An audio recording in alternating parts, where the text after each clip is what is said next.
Hi guys, I'm Colin Davis. I'm the general manager for Amazon AppStream.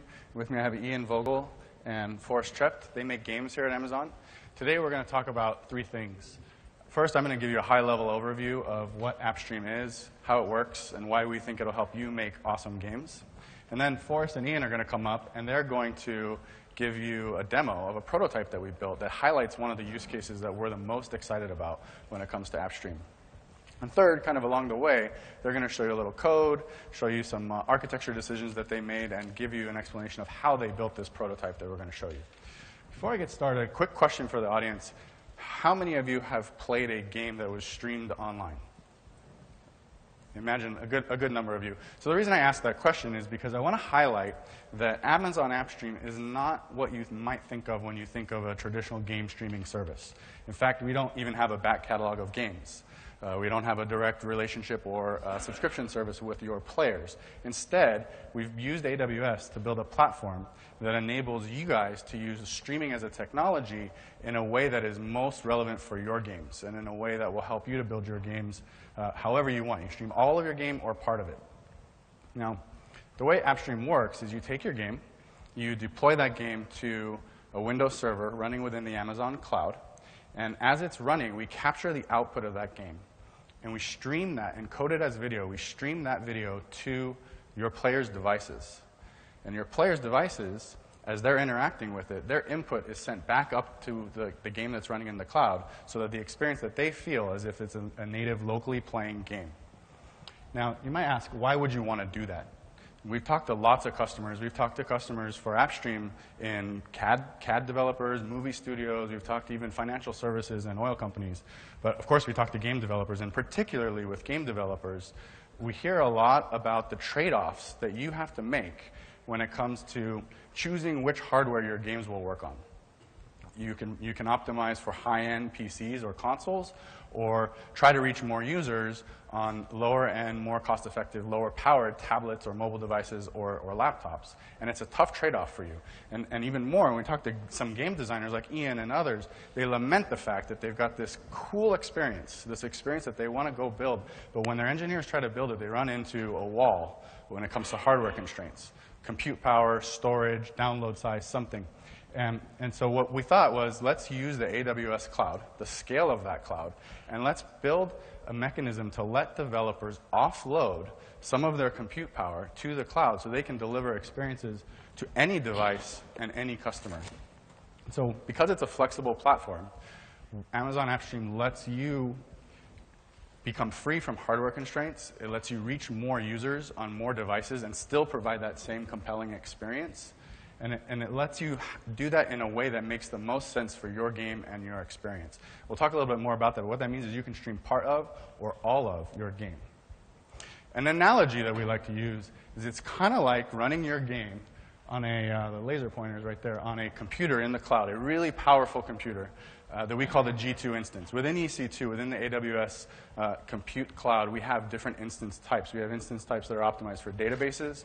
We have instance types that are optimized for running web services. You heard Nate talk about the new C3. And the G2 is optimized for graphics and graphical rendering. It has a powerful NVIDIA K520 card. It's got 4 gigs of, or 4 megs rather, gigs, I'm sorry, of onboard memory, and it can do, has an SSD drive. It's really optimized for rendering games and high-end graphics. You run your game on that computer in the cloud, and there's a metaphorical or virtual HDMI cable that's running all the way to your player's devices. And it's almost as if your player is holding the monitor for the game, and the keyboard and mouse input or the touch gesture or the gamepad is sent back up to the server. Now, of course, there's no HDMI cable. It's what we call our STX protocol. The STX protocol is something that we built on the AppStream team as part of the effort to deliver low-latency, high-fidelity streamed graphics. It's a homegrown protocol. It has 2 key parts. The first part is a UDP channel that sends video and audio. The small correction on the slide, the video is encoded with H.264. The audio is encoded with Opus Audio. And that's sent over UDP. But in parallel to that UDP channel is a TCP channel. And we use that TCP channel to capture the player's input as they're playing the game and send that back to the server. And then right next to that input, we also gather information about the network, about the video quality, and how that is looking on the player's device. We use that information on the server to adapt the video to provide a seamless, low latency, high fidelity experience across a wide range of networking conditions. The result is that your players should not feel or have a perception that what they're playing is a streamed experience. So you have the computer in the cloud connected via this virtual HDMI cable or the STX protocol, and that takes it to the clients. So on the client side, we have device support for Windows, iOS, Android, Mac, and Fire OS. And we have SDKs for those OSs. And what you're able to do is integrate your app, just like you would normally build an app and deploy it via the app stores. You integrate that with the SDK. And the SDK will help you connect your app to the video stream. You can download a sample client that we have that does nothing but connect to a stream and capture input. And with that, your entire experience is streamed. Or, because it's a flexible SDK, you could choose to run some things locally. You could choose to render entire portions of the screen or levels or experiences locally and use streaming where you need the most compute power from the cloud, where it's the most appropriate. Now, we get a couple questions when we talk about streaming. The first one is, how much does it cost? So Amazon AppStream is free to get started. Like a lot of AWS services, we want you to be able to experiment with the service, get a feel for its capabilities and how you can use it. So for the first 20 hours of every month for the first year are free. And after that, it's 83 cents an hour without any upfront commitments. For that 83 cents an hour, you get all the compute power of that G2, you get the STX protocol, Windows licensing, all that infrastructure that we've built to scale out so that you don't need to worry about scale. What's interesting about that is anytime you can trade a short or an upfront variable cost in lieu of having to spend a lot of money on infrastructure, it unlocks use cases. So you can, of course, stream your entire game, but we've talked to customers who are interested in streaming just demos of their game, timed demos of their game. Or you may have seen the video of Haldor, the CTO of CCP, who makes EVE Online. They're experimenting with streaming just the onboarding experience, what they call their character creator, while the download is happening in the background to give a frictionless, instant-on experience for their players. And that helps them with conversion rate and avoids that long wait time for their players to download several gigs before the game gets started. Or you could stream ads. You could stream interactive ads. And because it's an AWS service, we obsess over making the price as low and as affordable as possible. So as we scale out, we will do everything we can to continue to drive that price down and unlock even more use cases. Other question that we often get is latency. What about latency? Well, we're really proud of the STX protocol. Some of the engineers who built it are in the room. We certainly have not overcome the laws of physics. We haven't eliminated the speed of light. We have to transmit that video from the AWS cloud to your players' devices. But what we were surprised about is how many use cases it just works for.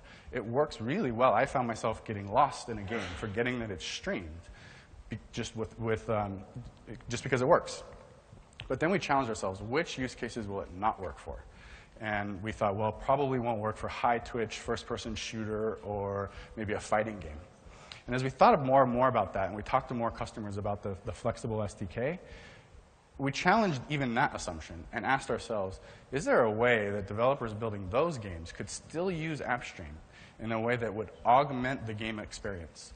So have some portions of the game running locally, all the high twitch components run locally, players get fast response, but backgrounds or other textures get rendered from the cloud and streamed down. And so then you can provide a really killer-looking experience on any device type again. And so it's that flexibility that we're the most excited about when it comes to AppStream.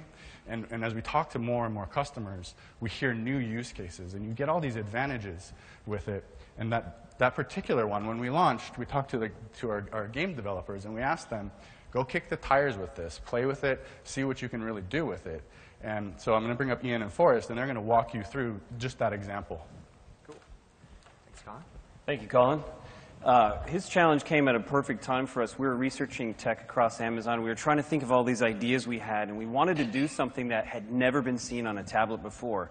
But all our greatest ideas were just bashed to the ground quickly. We kept hitting constraints right out of the gate. Right? Yeah, we were working on a tablet demo, and just the draw calls of drawing lots of things out of the trying to simulate the behavior of lots of elements was a challenge. So when Colin came to to us and suggested that we use AppStream with this tablet demo and see what we could do with AppStream. We were really excited.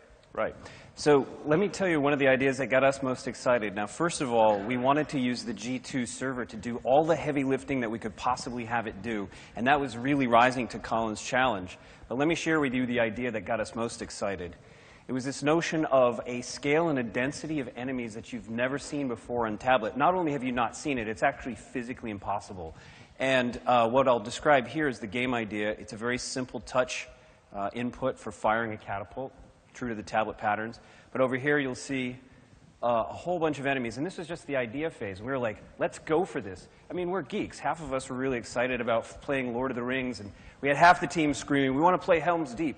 And then we had the other half of the team screaming, remember the Alamo. So we knew we were onto something. And we're like, let's see if we can do this using the AppStream server.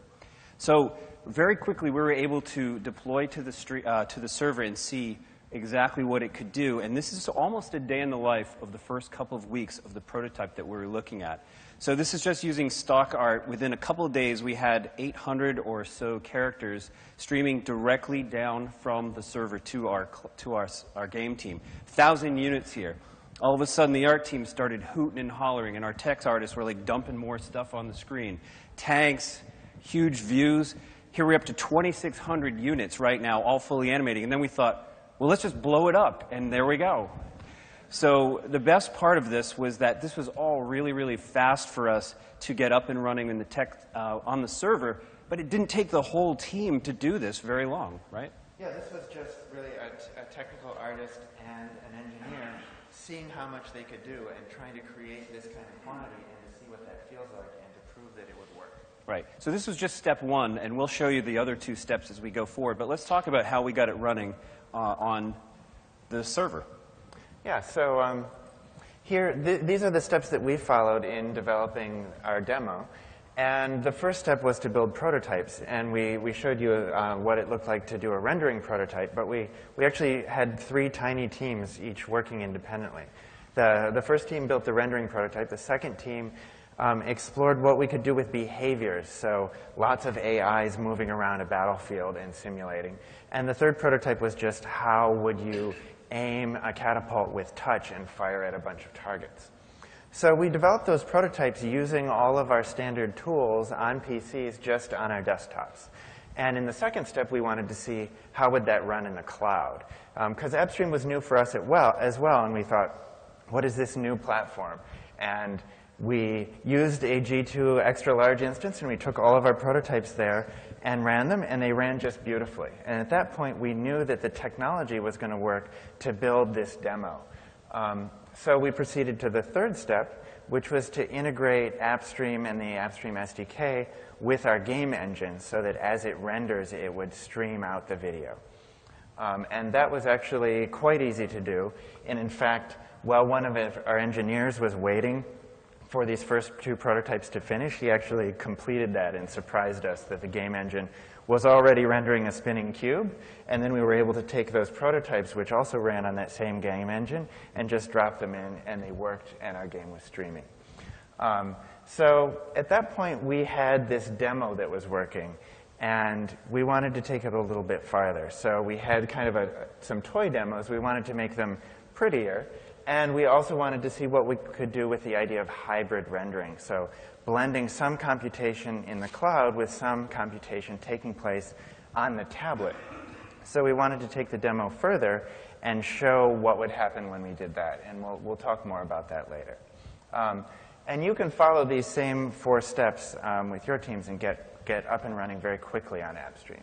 The 5th step, which will be required to ship your game, which we didn't have to do for our demo, is to build an entitlement service which describes who is allowed to play your game. It says who is authorized to perform this streaming, and it gives your game the ability to scale out. So with that, you also provide an installer that gets deployed to AppStream, and then as more players play, AppStream automatically can create more instances for them.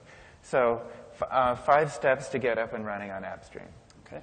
So first step for us, as we mentioned, we just literally dumped our EXE up to the cloud and ran it through remote desktop. Now, we're going to show you how easy it was. It was literally that easy. Now, what we're going to do is we're going to split the gameplay up, and we're going to use the power of the servers in different ways. And here you see the background. You might imagine what that looks like from the earlier concept art, right? But you're not seeing anything in the foreground. This is because we wanted to use the power of the G2 to literally throw as much from the battlefield up to the server as possible. Now you're seeing some tearing and all that other stuff. Our goal is not to design a game that's really slow and chunky. This is actually running at 55 frames per second from the server. It's just sluggish because of the remote desktop in, but it's a great visual example to show you of how easy it was to get up and running.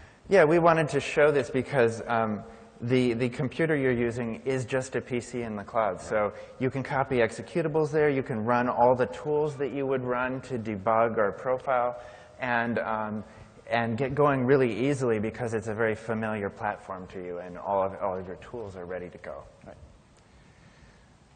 So once you have something running in the cloud, you're going to want to actually create a stream and send that off to devices. And you should start by looking at the AppStream SDK, which you can download.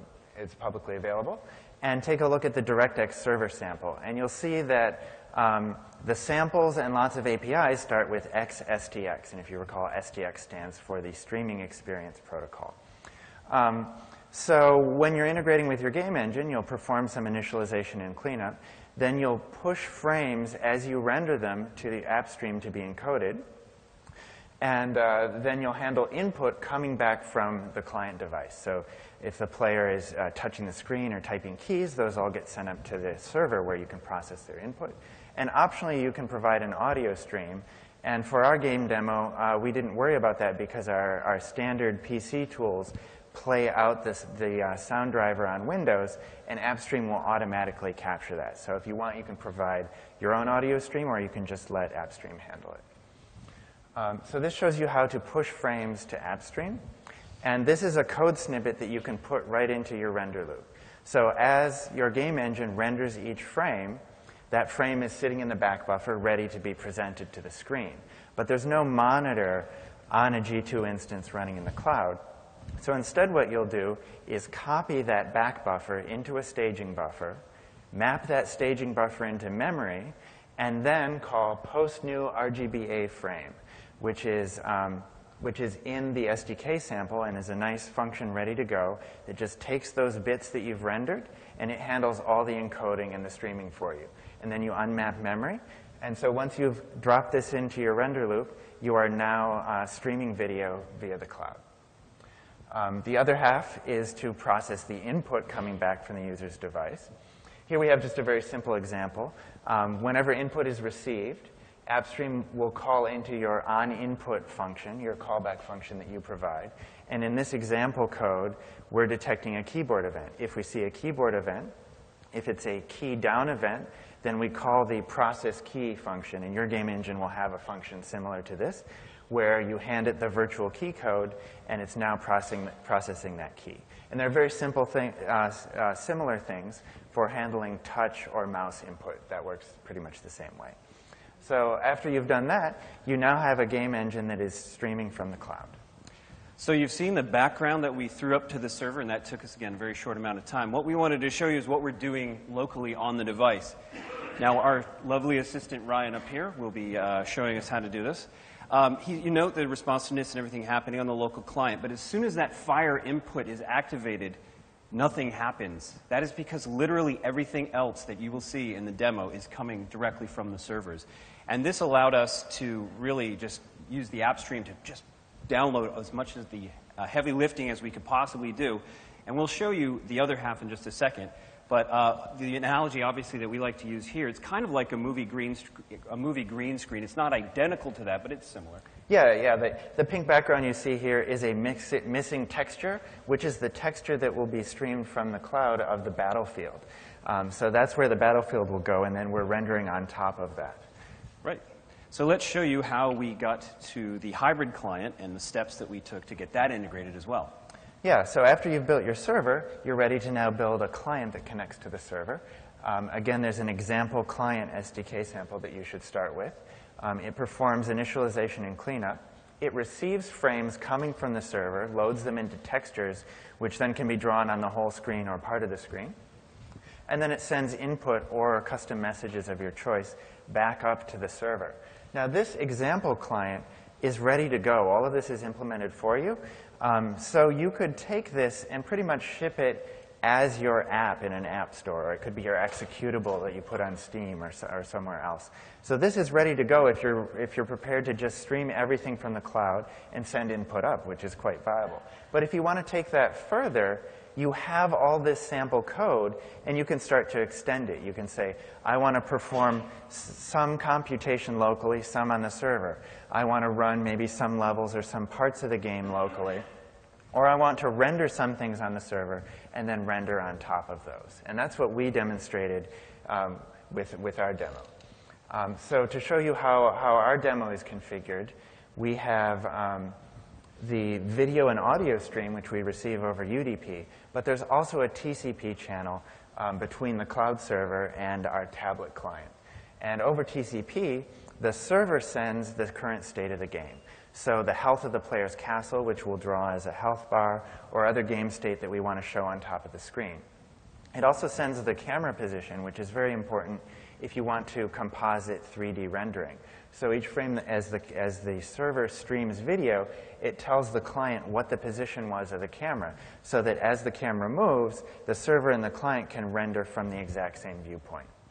Then the client sends back to the server high-level events. So in our demo, we didn't bother sending individual touch events because our server, in our case, doesn't need to know about that. All of the touch and the aiming is handled on the tablet, and we just tell the server when something important has happened, such as the player fired the catapult in this direction, or the player has chosen to reset the game.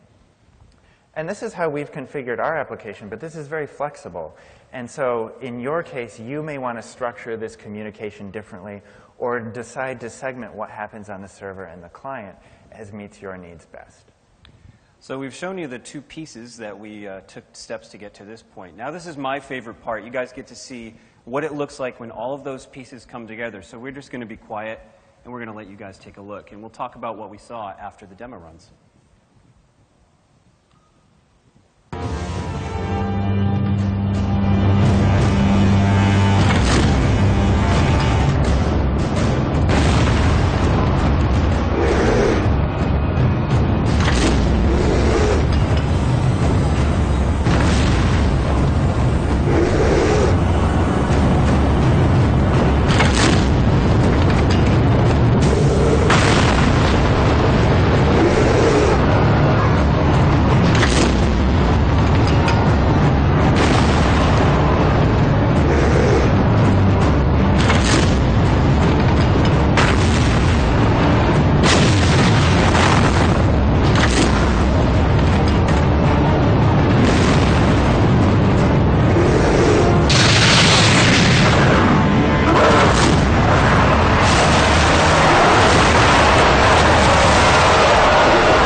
thanks. Sometimes I wonder why we get paid to do stuff. It's pretty great. But let's talk a little bit about what you folks saw. At one point, I think there's about 2,500 units on screen. I wanted to point out one thing which I really want to emphasize, how much we were pushing to the server. We remember the pink screen with the hybrid client and the catapult. Everything else was coming from the server. The death effects, the particle effects, the ash in the sky, the AI, the pathfinding, but particularly the audio as well. All of the audio was streaming as well. So we just wanted to point that out, that there's a lot we were using the G2 server with. But we also wanted to show you a little bit of what the G2 allowed us to do graphically, which, again, is very, very hard, if not impossible to do on today's devices. Want to talk about that for a bit?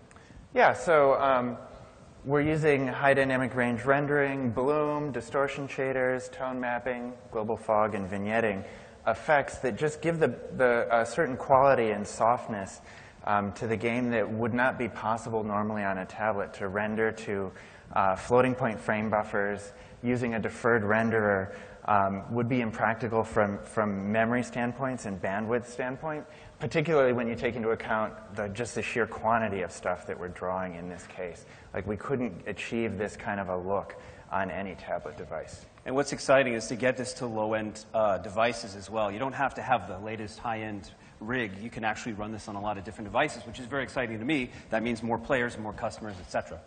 So let's talk a little bit about how we also used the pathfinding to put it up to the server. So what you see here is a top-down view. It's a debug view as well. That's one of the lava streams and one of the bridges from the game. And we wanted to tell you a little bit about how we use the server to offload some of the AI work. Yeah, it was challenging for us to be able to find paths for this number of enemies. And what we did is we broke the battlefield into these squares and then just flowed outward from the castle the distance to each square. So each of these 2,500 minions just looks at what square it's on and looks at which square it should move to in order to get closest to the castle, and then examines all of its neighbors in order to avoid things running into each other. And this was too much work on the main thread because we wanted our main thread to be busy full out doing rendering operations. And so what we did is one of my engineers figured out how to move this to a background thread. And that became a really common theme for us while we were developing this demo, is we would profile the main thread, see where it was spending most of its time, and then spin that off to a background thread. Yep. And yeah, we started talking about, like, let's just throw a thread at it, because when we were building this demo, we haven't come close to saturating all 8 cores available on a G2 instance running in the cloud. So that overhead room of extra cores really gave us the ability to do extra simulation. So let's talk about some of those specs. One of the things that I liked the best was that you could customize it, but you could really optimize it like you're doing a console game. We focused on the top area, which is what Forrest was talking about with the graphics, but we didn't even come close to using any of these abilities that the server allows us as well. Yeah, for our demo, we really wanted to focus on what could we do graphically. But there are some more subtle things that could also be explored that you may have some ideas for games that could use like a large amount of storage, 60 gigabytes of SSD storage, and that could even just be a cache to a much larger amount of data in the cloud, because with AppStream, you are running in the cloud, so you have single-digit millisecond latency to all these other services like S3 storage and DynamoDB. So one of the things we used to like to say is that it's almost like having the power of 10 tablets with one, but that's only a half-truth. It's really actually, in some cases, much better than that. Yeah, we were kind of conservative on this slide, and one of the AppStream engineers came up and told me, like, if you look at the gigaflops that you're getting on the AppStream GPU, it's more like 50 times what you would get on a tablet. So in addition to the data sets being close together and being fast, the other thing that I really, really like about using AppStream is what Colin was alluding to earlier, which is how frictionless this helps your games get to your customers more quickly. You know, they don't have a large download. Patching is instantaneous. It really, really avoids a lot of the backbends that you have to ask your customers to do to update games. It's just instant, and it's really, really frictionless. But it also scales up well. You want to talk about that? Yeah, so for a game developer who wants to take advantage of streaming, you had really no option before this. You probably aren't going to develop all the technology and infrastructure to render and stream your game. You're not going to build a data center and fill it with enough machines to perform streaming. But Amazon has now given you a piece that you can use so that you can use streaming in your games in a small way or in a big way. And it's just one piece of what you can now use in your games, and it's ready to go. So we have security up here. You have to tell them a little short story about security. Yeah, so back in the day, I've done a lot of work on piracy prevention and anti-cheating security. And I've worked for months on that and then released a game that's always cracked within days. So I had kind of concluded that it's impossible and just let the cheaters win. But AppStream provides the interesting possibility that you can now move important computation that you don't want tampered with into the cloud, where you control the machine, where you now have the advantage, and your players can't tamper with that. Great. So that is basically what we did to rise to Colin's challenge and to sort of kick the tires, so to speak, on the G2 servers and what AppStream can do for us as developers. What do we want to have happen for our customers and our gamers? We literally just started scratching the surface. In fact, we had so many ideas, we could only pick one, so we picked scale and density, which we showed you the video of earlier. But there's actually quite a few that we came up with that we got really excited about. We're just like, we can't get to this. We're just going to be doing a prototype. And some of those, I think one of them was looking at hundreds or thousands of multiplayer games at once and being able to go in and instantly spectate. We had another game where you're playing locally, an idea for prototype rather, where you're playing locally and you're just seeing thousands of units being rendered in the background in addition to what you're doing. What were some of your favorites? Mm-hmm. We thought about what could be done with user-generated content, where everybody in the world could be creating things and uploading them, and using large amounts of storage, they're ready to be streamed from the cloud, and none of those assets have to actually be downloaded individually to players' devices. Right. And Colin, you had a couple ideas, too, that you liked. I hate large downloads. I hate waiting. So I really like that instant-on experience and being able to download something or play it right away while it's downloading in the background. But I can't wait to see what you guys go build. I think we've had tons of customer conversations, and every single conversation, somebody says something that surprises me. We learn about another use case that we hadn't necessarily thought of. So that's what's really fun. As you start to think of streaming as a tool that's in your toolkit that you can use when it's appropriate and that's exposed and unlocked to you in the form of an SDK, it's something that I really can't wait to see what it can produce. So that's our talk. Thank you very much. We're here for the week, and we would love to talk to some of you guys while we're here. If you would like to get together and just brainstorm, please shoot me an email, or you can, if not, you just want to check out the service, you can check out the website. It's live, it's publicly available, and it's free to get started. And then, of course, we also have our survey, and we would love your feedback on this presentation, too. Thanks, everybody. Thank you. So the survey.